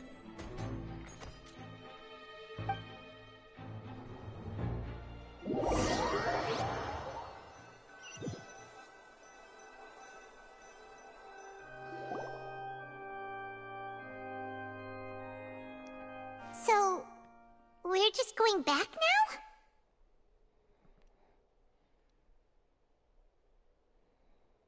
That's true, but... Traveler, Paimon! Please wait. Lyney... I know you may not want to speak to me right now. Maybe you don't even want to look at me. But still, let me thank you again for defending me to the end, even after you learned that I'm a member of the Fatui. I guess. But regardless, I'd like the opportunity to set things straight. I didn't approach you with any ulterior motives or ill intent. I've spoken to you as myself, just plain Lyney this entire time. As for why I'm a Fatui, the House of the Hearth align with those of an orphan like me. That's all. That was how Father, who you might know as the Knave, approached recruiting us back then too. The Knave? The one who controls the House of the Hearth? She's your father? That's right. And since we're here, I was wondering, would you mind hearing a story? It's about my past. Back when our parents first died, Lynette and I were left wandering the streets. To survive, I took to surreptitiously observing an older street performer who did magic. It took me several days to figure out how he pulled off his amazing tricks. I took my sister through several streets until we found a crowded corner, and we began to perform magic tricks there. To my surprise, we proved to be pretty popular, and we could at least stop worrying about where our next meal would come from for a time. But I didn't want my sister to remain a street rat together with me forever. Before long, an aristocrat came to me and claimed that he wished to take us in after watching my performances. So you went from orphans to nobility just like that? That was how we felt at first, too. As if fate was on our side and we could say goodbye to those painful days. But I gradually discovered that while we were called foster children, he was really after my talent for magic tricks. He would constantly take me to all sorts of banquets to garner attention, which he would then use to expand his social circles. That doesn't seem too bad either. Better than roaming the streets at any rate. It took a while for me to realize just how dark his heart really was. After one particular performance at a banquet, I discovered that Lynette was not on the same return vehicle as me. I waited a long time after we returned home, but she did not come back. I went to that noble's bedroom and asked him about her whereabouts. The answer he gave me was, she caught the eye of the most eminent person at the banquet, so I sent her over as a gift. I mean, you'll be able to perform your magic regardless of who your assistant is, yes? Oh no. So he was gonna... But wouldn't Fontaine's laws deal with such people? As far as outsiders are concerned, this is a relationship akin to adoption or foster care, and they have their ways of escaping the eye of the law. I managed to ferret out the location of the mansion of that so-called eminent person and hurried through the night. But by the time I leaped over the walls, avoided the guards, and made my way in, all I saw was the moonlit ground covered in blood, and the knave standing there in the darkness. So, she'd already taken care of that guy. That's right. She had rescued my sister before she could come to any harm, and had even discovered several girls hidden in a basement, all of them orphans.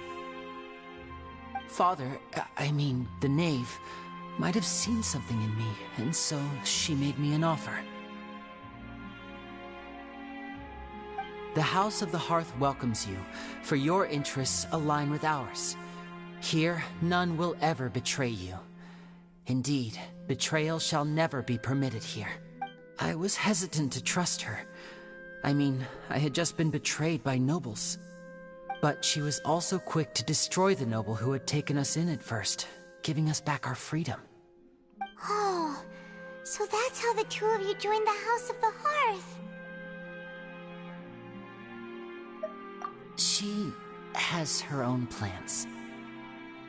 She has gained permission from the Sarita to first use the Gnosis' power once she obtains it. She plans to use it to find a way to break the prophecy and save Fontaine. So, she believes in that prophecy too? That's right. The whole House of the Hearth is currently working to combat that crisis. Today's case has also proven that people from Fontaine can indeed dissolve into some sort of water, thus further supporting the prophecy. Everyone at Hotel Bouffe d'été, including the knave, has their roots in Fontaine, and we will always defend our homeland. To us orphans, the only connection we have left to this world, apart from our family, is our homeland. So, from small deeds like distributing magic pockets to huge schemes like stealing a Gnosis, everything is aimed at dealing with that prophecy. It's all right. I understand. The only thing I can do is relate all this to you. I just hope you can understand that even as a member of the House, I have never stopped making my own decisions, and that I believe what I'm doing is right. If you should need anything at all in the future, feel free to find me. I will do my best to help you, as plain Linny.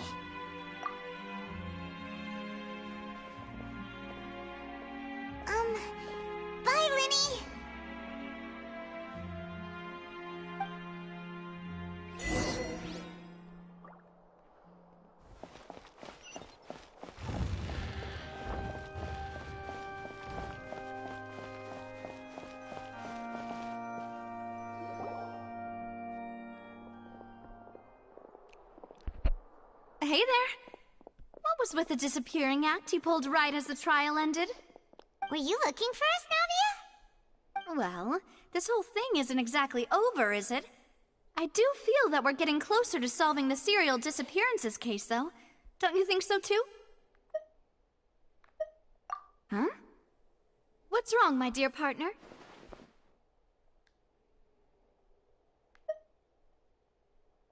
Besides, are you sure we're the ones who can crack a case that's been cold for decades now? And given that there's new evidence from the trial, there should be a trail of breadcrumbs for the Hydro Archon's people to follow now, right? Ah. I see. Well, I won't lie. I'm a little shocked to hear that from you.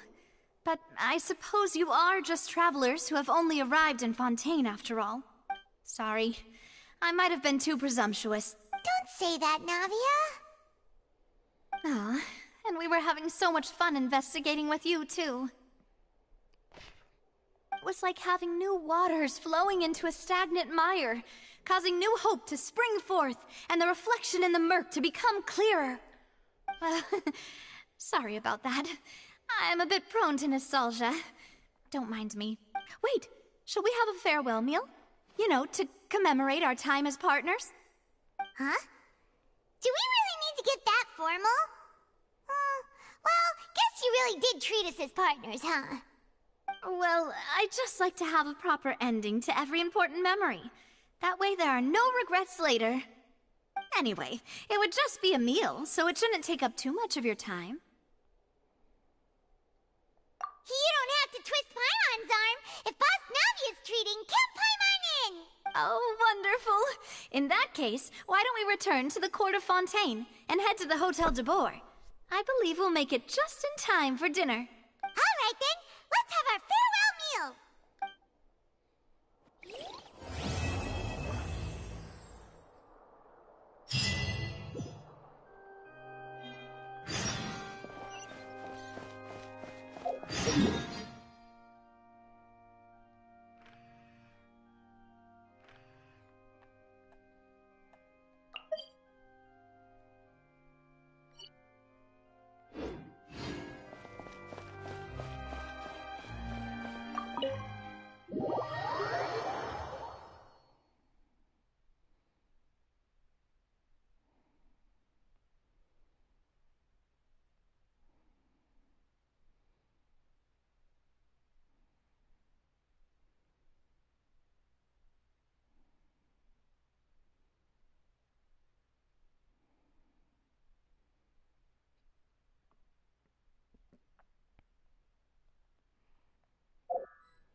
Oh,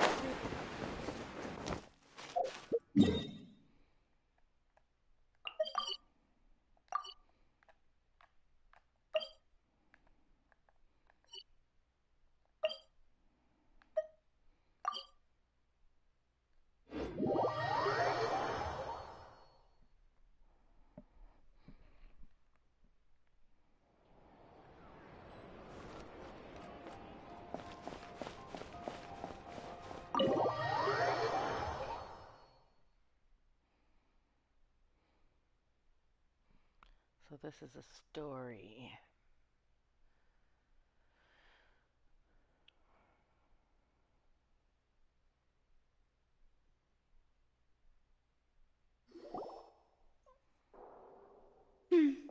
came here several times with my father when I was little, but stopped eating here as often after growing up. I hope the food here will be to your taste. Oh, don't worry. We haven't eaten at a hotel like this in a while. Paimon's getting excited already. In that case, I'll go order for us first. Please wait here a moment.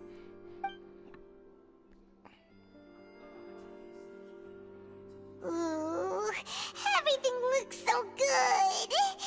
People in Fontaine sure know how to enjoy life. Why, of course. Go ahead, try whatever you like. If the food's good, I'll make a group reservation for the rest of Spina di Rosula next time. And if it's not? Well, then I'll still bring everyone. Albeit with only one dish per table. You, sure have your own way of doing things. Oh, we called this a farewell meal, but we could also treat it like a victory feast, right? We did just win that case after all. Oh, true. Very true. In that case, boss, we'll have another 2 dishes. Huh? Paimon didn't mean that you had to order even more food. Speaking of cases, do you think that the mastermind behind the serial disappearances will get caught soon now that this has all happened? Well, we've certainly taken a big step forward, but I feel that's about it. We know that there's an organization that means to dissolve these young women, but we still don't know what they are really after. If it hadn't happened right in front of us, Paimon wouldn't have ever believed that a person could be dissolved like that. Right? Yet it was because this was such a preposterous notion that the investigation could never really move forward before. Ugh. If only that guy could have finished speaking! We were so close to hearing who was behind it. In such investigations, even the smallest step can seem like a yawning chasm if the trail of clues is cut off. To be honest, I don't have high hopes for any follow-up that the authorities might conduct. It's not that I don't have faith in their ability. It's just that a different perspective is required in some matters. It's easy to guard against and deceive a single narrow perspective. A shift in thinking is required at such times in order to produce a breakthrough. Which is exactly why the Spina di Rosula exists. Those highfalutin folk are not all-knowing. That's why we exist. To seep into the cracks where filth falls through, where their watch fails them. That's the kind of problems we solve. Seems Paimon thought things were simpler than they actually are. It's all right. Well, this was supposed to be a farewell meal, so I doubt you have further interest in this business, right? Let's talk about something else. Like, what are your future plans? That's true. We didn't have a chance to speak to her after the trial ended. It didn't really seem like the right time or place to do it anyway. I see. So, your primary objective, which has been foiled so far, was to have a chat with the Hydro Archon. I've heard that there's a long line of people waiting to meet Lady Farina. I suspect you'll be waiting for quite a while, considering that you missed your chance today. Yeah, we've heard that she's super popular here in Fontaine, and that it'll be tough getting any of her time. Well, would you consider some more, unique ways? Perhaps even methods of, let's say, questionable legality? Guess that's Spina di Rosula's boss for you. Chock full of sketchy ideas. Well, what did you have in mind? Well, one way would be to infiltrate a performance troupe at the Opera House, only to abandon your act at the play's climax and ask to speak to her after the performance. I'm sure Lady Farina would be eager to see the ending, and would agree in order to finish watching the play. Don't you think? Could you suggest something a little more practical? This plan seems pretty hard to pull off. We'd have to go learn how to act, and acting's really hard. All right, here's another. Find a way to conceal yourselves under her bed. Then wake her up in the dead of night and demand answers. Don't let her go back to sleep until she answers all your questions. Creep much? I can personally testify that this one works. When I'm sleepy, I'll do anything as long as I can finally get some sleep. That might work, The problem is, we don't want to get ourselves arrested. Ah, valid point. I overlooked that part. I was just thinking about leveraging a person's desire for sleep. All right, no more joking around. Perhaps you could... Oh, I don't know. Cut the line when she's on a break. You did defeat her in court, clearing citizens of hers from false accusations. False accusations she had nearly upheld personally. I imagine that she feels quite ashamed about the whole thing. You mean that if we catch her while she's on a break, she might be too embarrassed to refuse? Oh, that does make some sense. Why don't we give it a try after this meal? You know, strike while the iron is hot and all. Huh? Paimon, did you drink my Fanta? Was this your drink? Sorry about that. Paimon wasn't really paying attention and the cup was right next to Paimon. No, it's fine. We're just about done here. Alright. Honestly, Paimon wouldn't recommend Fanta anyway. It tastes kind of salty and icky. Is that so? Huh. Well, in that case, we'll have to blacklist the Fanta here then. If we're all finished eating, then I'll go pay. Yeah, we're stuffed. Thanks for the treat, Navia.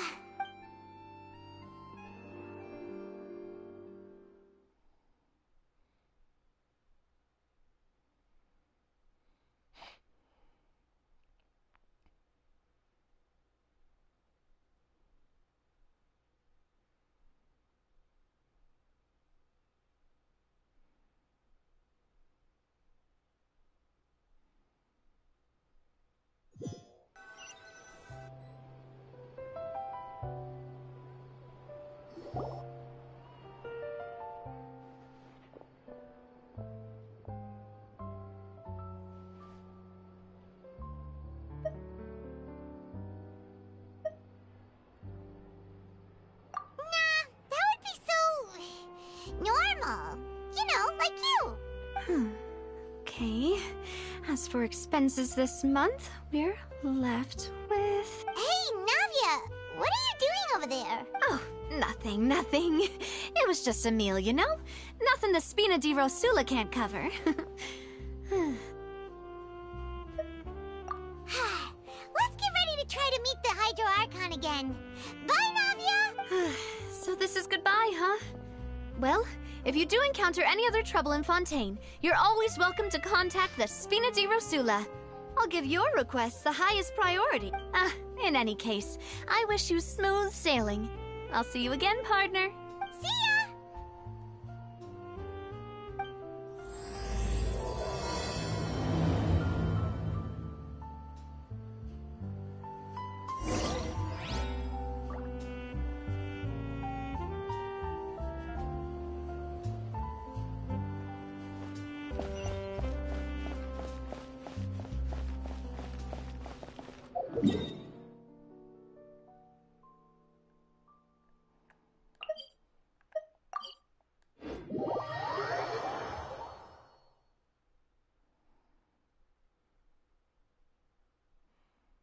Looks like a meet and greet quest. I'm kind of confused on.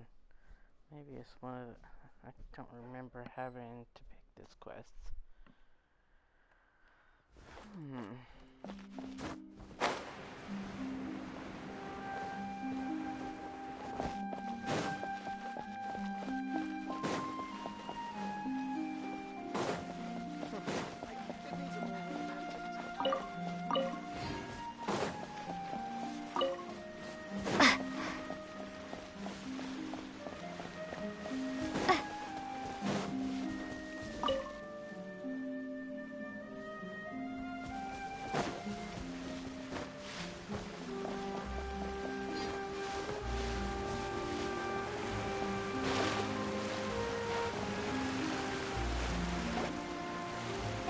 People around anymore. Looks like that boat we took to Araneas might have been the last one. Vacher. Looks like we're back here again. Huh? Traveler?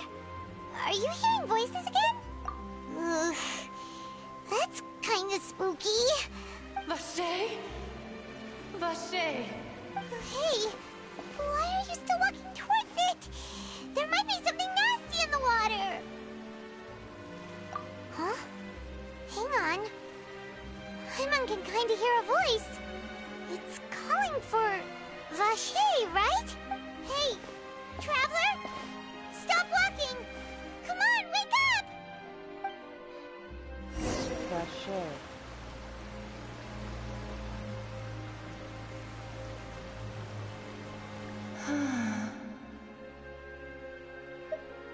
Vache, are you my dear Vache?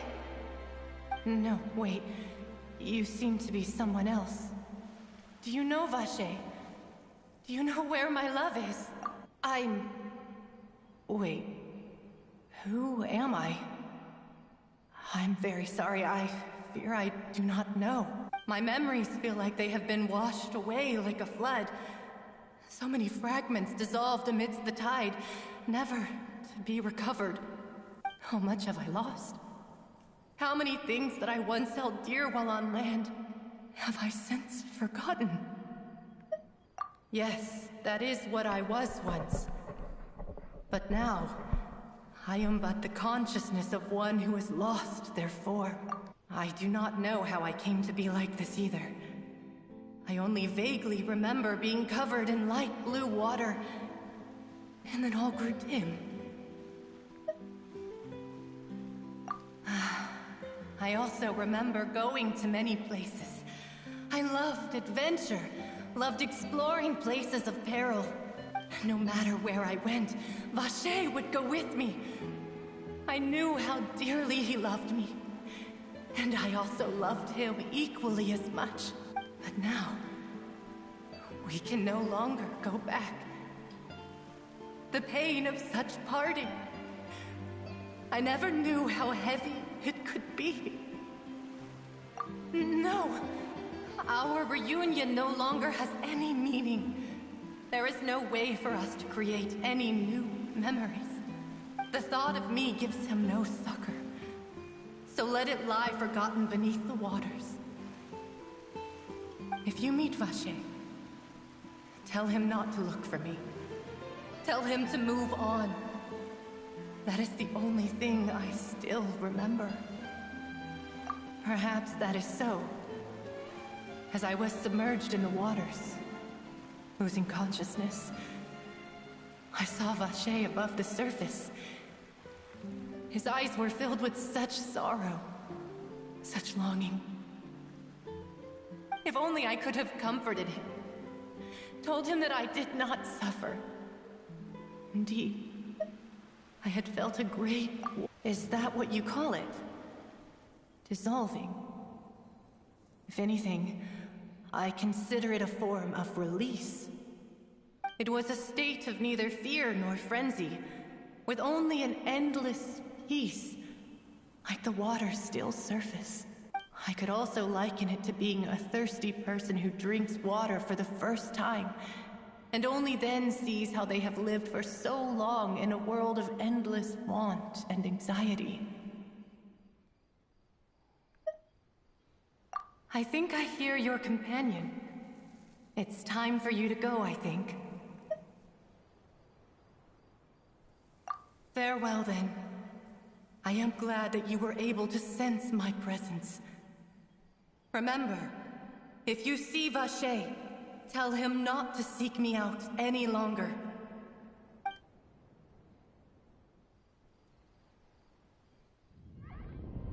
Wake up! Come on, hurry! Navia's outnumbered!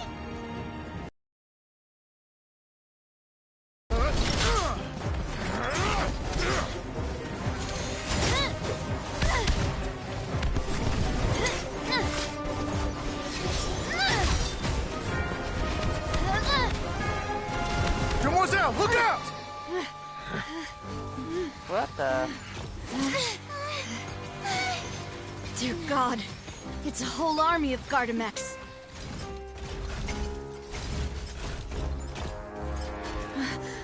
Chlorand?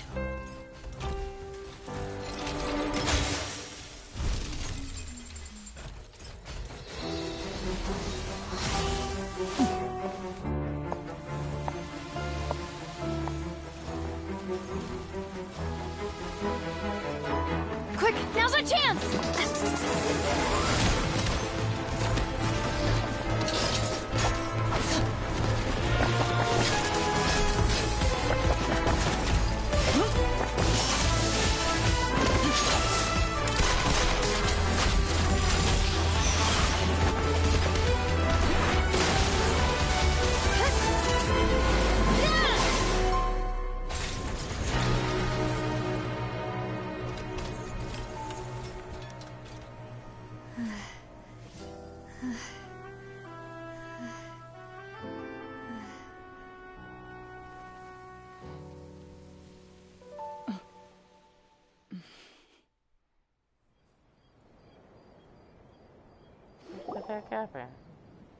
I should thank you for lending us your sword there, Clarand.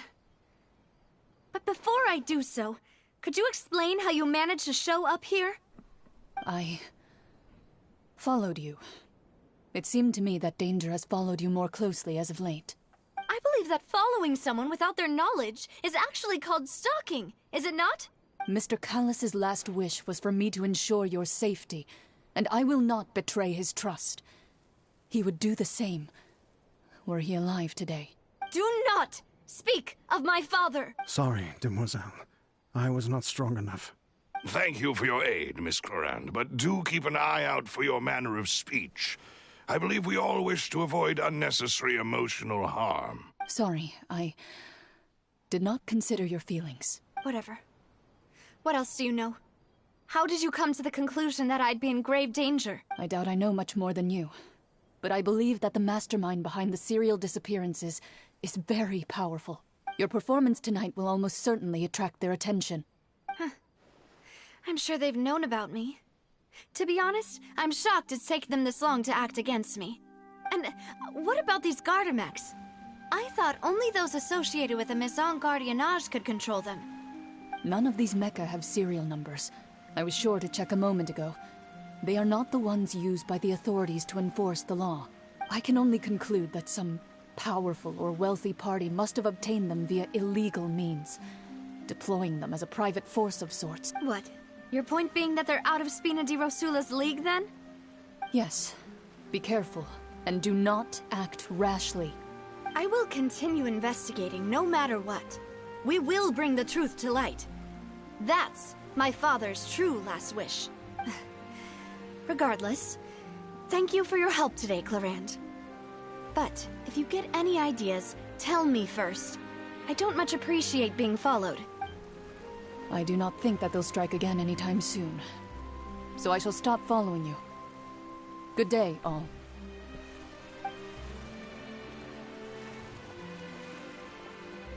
Right. I suppose that's the best news we've gotten today.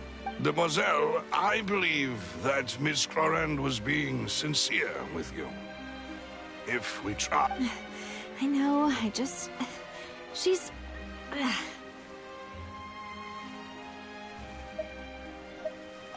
thank goodness! Paimon thought we were done for! Those Gardamex came out of nowhere while you were unconscious, and Nadia and her gang saved us! Oh, and there was that champion duelist named Clarand who came out to save us too! We got lucky there. Paimon probably couldn't have fought them off otherwise. Oh, come now. Forget all that polite talk. That wasn't really a farewell meal we had back there. Not for me, anyway. In truth, I hope that every meal we have together shall be a victory feast. As such, we're still partners. There's no need to thank me. It will take 50 years for me to match Demoiselle's magnanimity.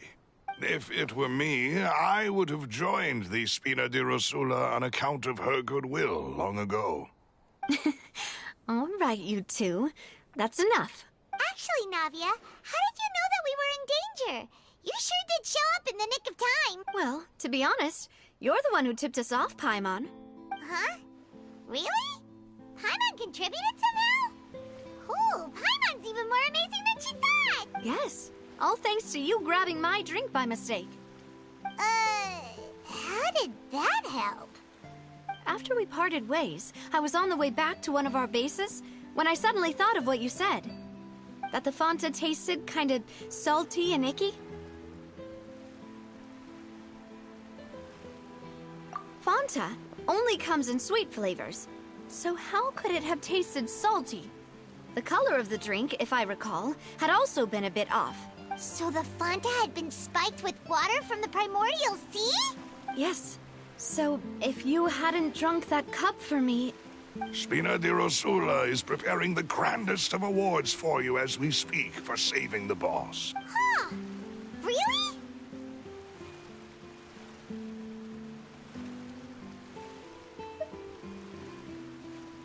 I sent people to Hotel de Boer to investigate, but whoever did this left no trace at all.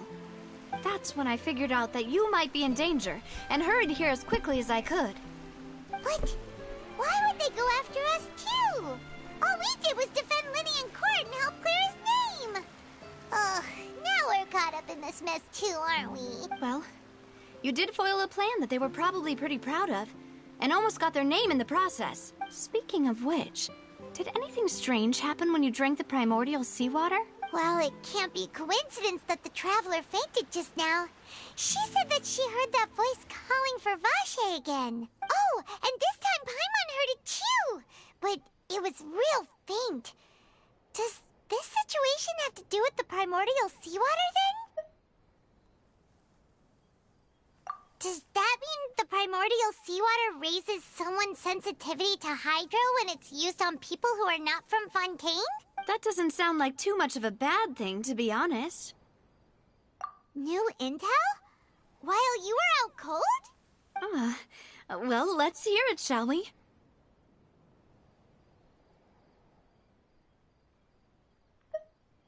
Oh, that is important. Vache. That name doesn't ring a bell. I suppose he hasn't stepped forward as a witness in court lately. Since he saw that young woman dissolve, he was at least at the crime scene. But he never gave testimony or any information regarding people dissolving in the primordial seawater. Could he have been threatened? Yes, thank you. This is very important information indeed. We will continue to investigate. Oh, you mean you'll help us investigate? Well, you did say that our farewell meal didn't really count. That means we're still partners, right? And besides, we're in this now whether we like it or not. You're not gonna let those people who targeted us get off the hook so easily, are you, Traveler? Demoiselle, do try not to look quite so pleased. You are the face of Spina di Rosula, after all. You talk too much. Well, in that case, let's head back to one of our bases, shall we? I'll arrange accommodations for you. We also have some plans to go over, and hopefully we can deepen our bonds as partners. But we'll take that one step at a time, I guess.